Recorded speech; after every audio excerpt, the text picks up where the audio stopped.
La peli comienza mostrándonos al capitán Jack Sparrow diciéndose a sí mismo que dé la vuelta al auto, se largue de ese lugar y no regrese jamás. Bueno, no lo hizo y entró a ese motel. Tomó unas llaves, arrancó su auto hasta el cuarto del otro extremo, ingresó con toda la furia del mundo y encontró a su esposa con otro hombre. No debe ser la primera vez que le pasa eso. Pobre Johnny. Así comienza La Ventana Secreta. 6 meses después vemos esta casa en las montañas. El escritor decidió refugiarse allí tras haberse divorciado del infiel. Lo malo es que estaba atravesando un bloqueo mental y no podía continuar su libro. Un sujeto en la puerta le dijo que le había robado su historia. Mort no entendía esa acusación de plagio. Le pidió al extraño que se vaya por el inodoro y a Chico, su perrito, que ingrese antes de que las cosas se pongan feas, pues el señor Shooter no tenía planeado retirarse hasta que lea su manuscrito. Johnny se negó y le cerró la puerta en la cara. Ese men le puso los pelos de punta. Cuando se fue en su auto salió a tomar la obra que el otro le dejó. Nunca había escuchado de su nombre o sus trabajos, así que se deshizo de esas hojas en el basurero. Luego regresó a la dormilona que se estaba pegando como los dioses en compañía de Chico, su fiel pulgoso.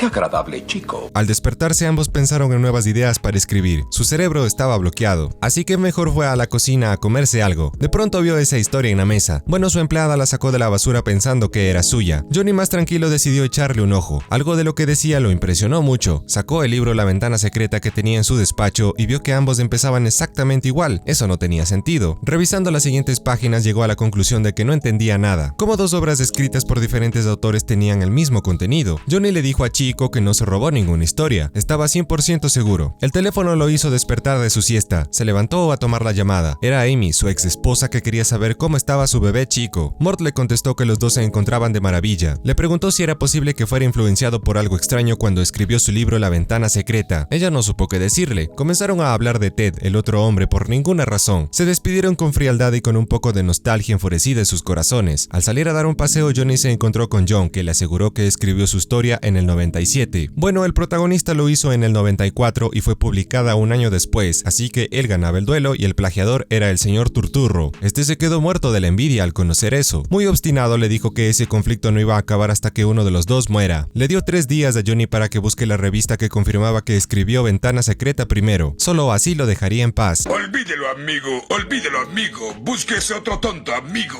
Para hacerlo tenía que llamar a su esposa. Como no quería, se acostó junto al confiable Chico para desperdiciar más tiempo, pues tampoco podía aprovecharlo trabajando en su nuevo proyecto. En fin, tuvo el típico sueño en donde se caía. También se dio un madrazo al despertarse. Fue a tomar un vaso con agua. En una ventana había una hoja de papel pegada al vidrio. Salió a averiguar de qué se trataba. El foco estaba roto. No encontró ninguna persona por afuera. La hoja decía: tienes 3 días, no estoy bromeando. Ese infeliz mandó a dormir al pobre Chico. Johnny, recontra furioso, juró vengarse por matar a su perrito. Estaba a punto de convertirse en Johnny Wick. Al otro día fue a avisarle a un comedonas lo que ese loco hizo en su propiedad. Este le dijo que iba a redactar el caso en mi máquina de escribir invisible.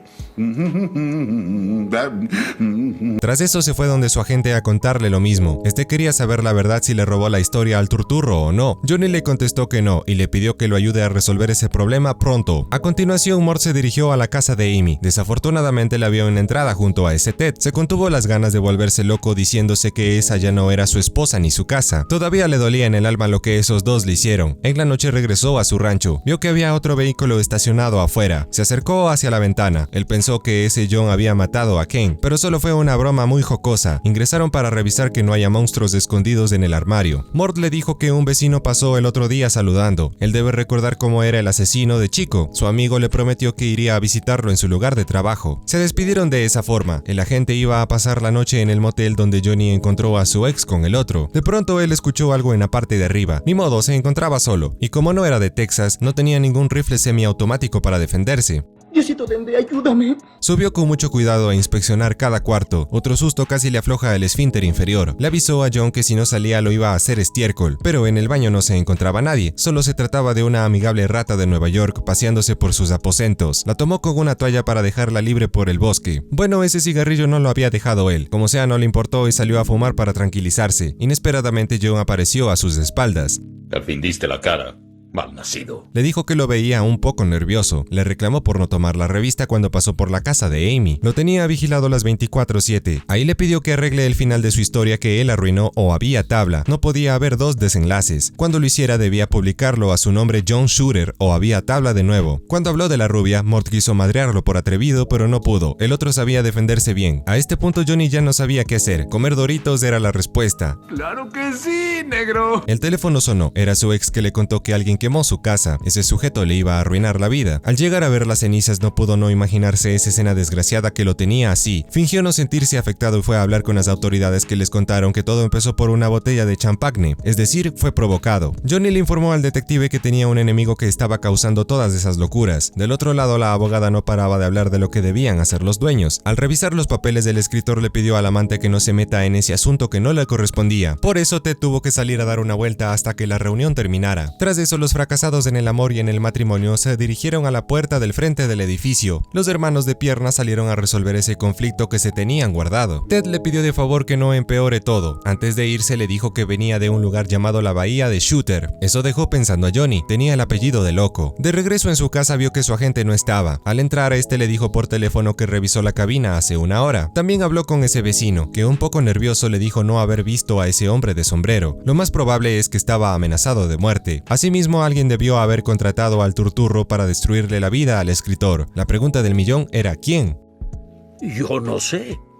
Johnny creía que el responsable era Ted. Los amigos acordaron ver al vecino de nuevo para que escupa la verdad. En la mañana se dio cuenta que se despertó tarde. ¿Por qué razón? Su confiable chico no lo levantó. De paso, las llaves de su cacharro ya no estaban. Encontró el sombrero del fastidioso. Su auto lo había dejado encendido a propósito. Se fue al punto de encuentro. En el interior llamó a su amigo Ken. Todavía no había llegado. Se sentó a esperarlo en Navarra un momento. La señora de la tienda le informó que nadie estuvo antes que él. Johnny entendió que algo turbina le pasó. Misteriosamente vio a Ted en la gasolinera. Retrocedió para saber qué estaba haciendo. Este le dijo que quería visitarlo. Mort le respondió que ya sabía lo que estaba planeando. Ted le entregó los papeles del divorcio para que los firme. Johnny no iba a hacerlo. Pensaba que quería su dinero y se fue molestándolo. En su casa escuchó el teléfono sonar. Era el señor Shooter que le dio una dirección para verse. El escritor fue corriendo. No estaba lejos. Ahí vio un vehículo estacionado. El conductor era Tom, el vecino que yacía sin vida. En los asientos de atrás estaba Ken muerto. Del impacto Johnny se desmayó. Al reaccionar vio al asesino parado junto a él. Este le dijo que no podía irse. Mató a esos mens con su destornillador. Le pidió que termine su historia. Johnny le dijo que ya tenía la revista. El malvado le exigió que se la traiga a las 4 de la tarde o iba a terminar con la vida de todos los que conocía. Estás loco. Se deshizo de esos dos porque estaba interfiriendo con el asunto. Mort ingresó al vehículo con lentitud para tomar su herramienta. De esa forma no iban a poder inculparlo. Tras eso puso en primera marcha y llevó a los muertos hacia el precipicio, dejando la escena lo más limpio que se podía. Se le complicó un poco. Se quedó su reloj en el volante. En casa Amy lo llamó entre lágrimas para preguntarle si las cosas hubieran sido diferentes si no hubieran perdido a su bebé. Johnny no sabía qué decir e intentó calmarla. Ella le confesó que solo lo engañó con Ted y nadie más. No debió ausentarse tanto tiempo por dedicarse a trabajar. Le pidió que firme los papeles para terminar con eso. Johnny furioso le colgó el teléfono. Sabía que era por dinero. Cierto, cierto. Amy muy decidida fue a visitarlo para poder continuar con su nueva vida. En eso Mort fue a la oficina de correo a ver si habían dejado algún paquete. Una chica le entregó la tan buscada revista. Quiso abrirla en su auto, pero al ver al confiable acercarse le dijo que no tenía tiempo ese rato para hablar. Se retiró a todo gas para encontrarse con el molestoso. Al revisar el índice vio que justo las páginas en donde estaba Ventana Secreta las habían arrancado. Ese hijo del diablo lo hizo, pero era imposible según Thanos. Se puso el sombrero para aclarar sus pensamientos. Él creía que Turturro quería confundirlo. Se puso a conversar con sus otros yos, igual como cuando estaba en prisión y era un pirata. ¡No se muevan! Perdí mi cerebro. De pronto los moretones que le hizo ese loco desaparecieron de su brazo. Empezó a pensar que él estaba causando todos esos kills. En realidad John Shooter no existía. Lo inventó para justificar sus actos desquiciados. Todo aceptable menos lo de Chico. Johnny ya no sabía que era real. El señor Turturro le dijo que existía porque él mismo lo creó y le dio una personalidad con un fuerte acento sureño. Como no tenía los huevos para acabar con esos mens, tuvo que interferir su otra personalidad. Ese rato Johnny ya sabía cómo darle un final a su historia. Debía acabar con los infieles cueste lo que cueste, como dijo el gran Cap. Bueno, ahí están las páginas que faltaban. Amy entró a la casa ya que Mort no contestaba. Adentro vio un cuchitril bien desordenado. Avanzó hacia la cocina llamando a Chico. Mejor que no se entere lo que le pasó. Escuchó un sonido que provenía de la parte de arriba. Subió las escaleras con extrema precaución. En el escritorio observó la historia de Shooter sin entender por qué había escrito ese apellido por todos lados. Johnny quería matarla. Estaba en modo turturro, listo para acabar con la vida del infiel. Mort se encontraba descansando en el fondo de su ser, igual que Kevin Wendell Crumb. Amy logró meterse en su auto. Desgraciadamente, el loco verdadero la atrapó y la llevó hacia la sala para herirla con el destornillador. Luego la empujó dejándola débil en el suelo. Ella le decía que era Mort Rainey y no Shooter. Ese momento llegó Ted para salvar a su mujer. Al escuchar gritar, recibió un palazo sorpresa. De esa forma, lo mandó a dormir. No quería que el double kill se le escape y lo confirmó de forma excelente. ¡Ay, genial! Él se lleva todo el crédito. Tiempo después, Johnny fue a la tienda en modo cabello frondoso. Quiso invitar a salir a la chica del correo, pero ella salió rápido evitando al intenso. En tanto, el oficial llegó a su domicilio para hacerle un par de preguntas. Como no había nadie, ingresó. En su despacho lo encontró trabajando tranquilamente. De una le dijo que sabía que mató a esas personas. Le pidió que no vaya al pueblo porque ponía incómoda a la gente hasta que encuentren a los cuerpos y poder arrestarlo. A Johnny no le importó nada y siguió escribiendo cómo iba a matarlo. Like si te gusta el choclo. Fin. Así termina La Ventana Secreta. Listo amigos, esta fue la peli que les traje esta vez. Espero que les haya gustado, y si no fue así, no olvides pasarte por mi canal y ver mis otros videos. Dejar un like, un comentario y suscribirte activando la campanita, porque si no... ¡Hay tabla! Eso es todo, amigos.